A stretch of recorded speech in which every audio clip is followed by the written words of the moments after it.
이곳은 대한민국의 아름다운 섬, 제주도입니다. 돌과 바람, 그리고 여자가 유명한 섬이기도 하죠. 지금은 관광도시로 유명해져 사람들에게 가족여행, 젊은이들에겐 배낭 메고 스쿠터 타면서 자유여행 다니는 힐링의 섬으로 유명해졌습니다. 관광하러 온 여행객들에게 마음의 위로 받고자 가는 바다라면 누군가는 숨을 참아가며 거칠고 험한 바닷속으로 뛰어들어 생계를 유지하며 삶을 살아가는 이들이 있습니다. 바로 제주해녀입니다. 제주해녀는 바다에 의지하여 전복이나 소라, 해삼, 톳 등을 채취하여 생업을 이끌어가는 여성으로서 제주에서는 그녀들을 잠수, 삼촌이라고 합니다.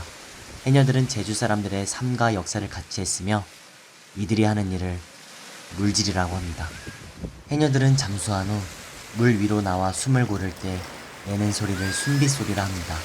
마치 휘파람을 부는 것처럼 들립니다. 이는 약 1분에서 2분가량 잠수하며 생긴 몸속의 이산화탄소를 한꺼번에 내뿜고 산소를 들이마시는 과정에서 호이 호이 하는 소리가 납니다. 해녀들은 숨빗소리를 통해 빠른 시간 내에 신선한 공기를 몸 안으로 받아들여 짧은 휴식으로도 물질을 지속할 수 있습니다.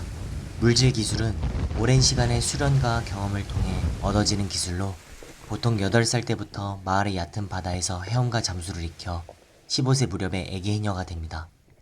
신체적 조건으로 폐활량, 수압에 견디는 눈과 귀, 찬물에서 견딜 수 있는 능력 등이 필요하며 커다란 바다 생물을 만났을 때 당황하지 않는 담대함도 필요합니다. 그리고 물때와 바람, 날씨를 잘 파악해야 하며 날씨 영향에 많이 받는 작업입니다. 아, 멀미도 하세요? 오랜만에 오는 사람 많이 바다에 하죠. 실컷이 들으니까 멀미해요. 그 1년에 그러면은 하면서 많이 못 하실 때도 있겠네요. 날씨 그죠? 때문에. 그때그때 틀려요. 비 오고 이런 건 상관이 없는데 네. 이 숨을 참으면서 하는 일이라서 아. 바닷가에서 잘못되는 사람들도 많아. 잠수병 있죠. 왜 없어요? 납도 이만큼 차야 되고 네. 숨을 오래 참아서 잠깐이라도 깊은 데 들어가서 소라 죽고 이렇게 해서 올라오는 그 닮은 몇 초라도 진짜 목숨이 왔다 갔다 하죠. 그 고금 때하고 사리 때하고 그때 우리 세울럴 때 사리 때는 물이 가가지고 잠수부들이 못 들어간다고 하잖아. 네. 그럴 때 우리가 안 가. 네, 조금 때. 네, 그럴 때. 위험할 때는 아예 계장님이 못하게 하죠, 작업을. 오늘 같은 날. 예, 못해요. 오히려 이렇게 날씨가 좋아도 파도랑 네. 바람이 세면 응, 응. 파도가 세버리면 못해요. 하시면서 막 다쳤던 적 있어요? 아니 바다에는 어느 때 어떤 한다고 또 안 한다고도 말 못해요. 바다는 목숨을 진짜 목숨을 놓고 하는 데라서 바다에서가 진짜 먹고 살라는 것만큼 주는 욕심 내서도 안 되고 아, 딱 먹고 살 만큼 주는 거라 그때 하는. 물질 작업은 매우 위험한 작업입니다. 해녀들의 속담 중에서 저승에서 벌어 이승에서 쓴다라는 말이 있습니다. 그만큼 해녀의 물질 작업이 매우 위험하다는 것을 뜻합니다. 그러기에 물질 작업은 공동체적인 성격이 강합니다. 함부로 바다에 뛰어들어 혼자 물질하는 것이 아니라 반드시 정해놓은 규약과 법에 따라 행동합니다. 물질은 언제나 공동으로 작업에 임하게 되며 어려움에 처했을 때 공동으로 위험 상황에 대처할 수 있습니다. 해녀들은 혼자 존재할 수 없다는 겁니다. 이미 구한말부터 대의 형태로 자생적인 공동체가 이루어졌으며 이후 출가 해녀의 권익보호를 목적으로 어업 공동체가 조성되었습니다. 안테리 들여놔 안테야. 나 요즘 내고. 아, 오늘은 바람이 세서 못 나가는 거예요? 파도가 어제 밤에 태풍이 들었어. 우리 이거 줄 쌀만 챙기래. 내려왔어 지금. 저기 어제 해남기 4분 안에 바람에 불러 시켜보니 그 챙기래 와. 그 챙기래 와. 어제 내비둔 거는 눈도 내불고 우리 옳은 말 못 알아들읍니다. 그거 말라. 다 춤추고 야 대를 부르. 그냥 젓가락 있다. 덕거동가 더 덕구나 덕구나. 오늘 바다 캐놨나 저디 벌게 내분하네. 어제 다 아래 내분한데 오늘 꺼나네 그냥 내분하. 이 사진은 불턱이라는 곳입니다. 불턱은 해녀들이 옷을 갈아입고 바다로 들어갈 준비를 하는 곳입니다. 지금은 불턱에서 해녀 작업장으로 변화되었습니다. 아 여기 이름들이 다 있네요. 할머님들. 자기만큼 이름 써놔야죠. 3, 40명 되면 돼. 여기만. 우리 여기 5군데예요. 해녀가. 해녀 작업하는 데가 5군데라서 네.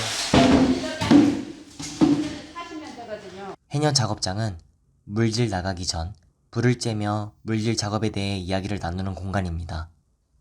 물질 도구를 보관하고 손질하며 성게 작업 후 성게알을 까기도 하고 해산물의 무게를 측정하는 장소입니다. 어디가 성게 따는 자리예요? 아 여기가 성게 까는 자리예요? 네. 소라 잡을 때는 이렇게 저 큰 거. 네. 성게 할 때는 이런 거. 보마 잡을 때는 이렇게 작은 거.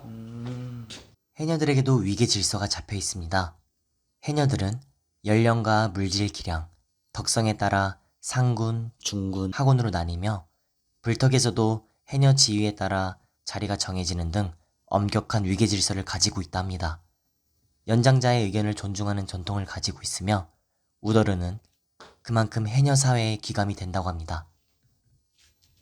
민속 지식과 세대 간의 문화 전승, 주체적 여성 문화, 배려와 질서의 공동체 등 독특한 문화를 일으켜내며 이러한 점을 인정받아 국내외에서 다양한 문화유산으로 지정되었습니다. 유네스코 무형문화유산으로 지정되었지만 현실은 해녀들이 사라질 위기에 놓여졌습니다. 여기 이제 86난 어머니가 있어요. 잘해. 나보다 더 잘해. 아 진짜요? 보통 하시는 분들은 20-30년씩 다 하셨거든요. 아유 50년 이렇게 하지 지금 90살 되면 가끔 한 번씩 와요. 진짜요? 우리 어머님 같은 분들이 있어서 이게 유지가 되는데 또 이제 미래의 후손들이 이걸 해야 될 네, 텐데 없어요. 없어요? 문화유산이 보존이 돼야 최고 나이가 50, 아 52, 54. 자, 연령대가 50부터 이렇게 네. 시작해요. 50이 다 넘었죠. 우리가 67인데. 젊으신 분들이 많이 안 하시나 봐요. 네, 아니 이제 없어. 아 그래요? 우리도 여기 신양미하고 고성하고 원충리가 이렇게 합쳐졌는데 나같이는 안 돼. 쉬운 7이 생각. 젊은 사람들은 뭐 생명학교 나와도 네. 안 해. 아 그렇구나. 힘들어가지고. 50살이 막내들 이제 대가 끊겼다고 생각을 하시니까 사실 그게 제일 큰 것 같아요. 그냥 개인의 능력보다 더 공동체가 먼저 끊어진 거야. 그러니까 내가 이렇게 열심히 했음에도 내가 원래 지향하던 공동체가 끊어졌기 때문에 그 유대가 끊어졌기 때문에 고립이 된 거죠, 해녀들은. 그러니까 더 이거를 대를 잇고 이어가고 싶어도 미래가 없는 거예요. 세상이 너무 빨리빨리 바뀌었으니까. 그러니까 오히려 좀 이 해녀분들을 보존하려면은 이거를 특별하게 바라보는 거랑 좀 다른 시야로 접근해야 될 것 같아요. 원래 이 사람들이 뭘 짓고 싶었는지, 뭘 할거를 살고 싶었는지에 대해서 접근하면은 사실 거기가 진짜 해결돼야 우리가 해내면서 적용할 수 있는 거거든요. 옛부터 사면이 바다로 둘러싸여 있어 외부 음식 문화의 영향을 적게 받은 제주도. 해녀들이 잡아온 해산물을 이용한 독자적인 음식 문화를 형성했었습니다. 하지만 빠르게 변화되고 있는 현대사회, 빠르게 변화되며 관광도시로 발전해가는 제주도와 그 속에 해녀들에게 의지하며 살았던 제주도의 모습이 교차되면서 사라져가는 것 같습니다. 집 떠나와 머나먼 곳에서 물질하던 해녀, 엄마이기 때문에, 아내이기 때문에, 여자이기 때문에 깊고 차가운 바닷속을 목숨을 걸고 들어갑니다. 무섭고 외로웠지만 가족 대신 함께하던 동료들이 있었기에 함께 이겨내서 열심히 번 돈으로 소중한 자식들을 키워냈으며 강한 정신력과 억척같이 살아낸 우리 해녀들. 그들이 우리를 지켜줬었다면 이제는 우리가 그들을 지켜줘야 할 때입니다.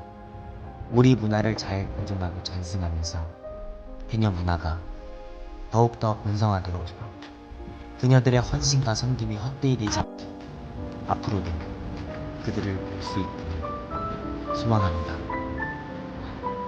그래도 하시면서 막 뿌듯한 점 막. 다 먹은데. 그리고 먹은데 그죠. 내 몸 생각하면서 다 먹고 살고 이걸로.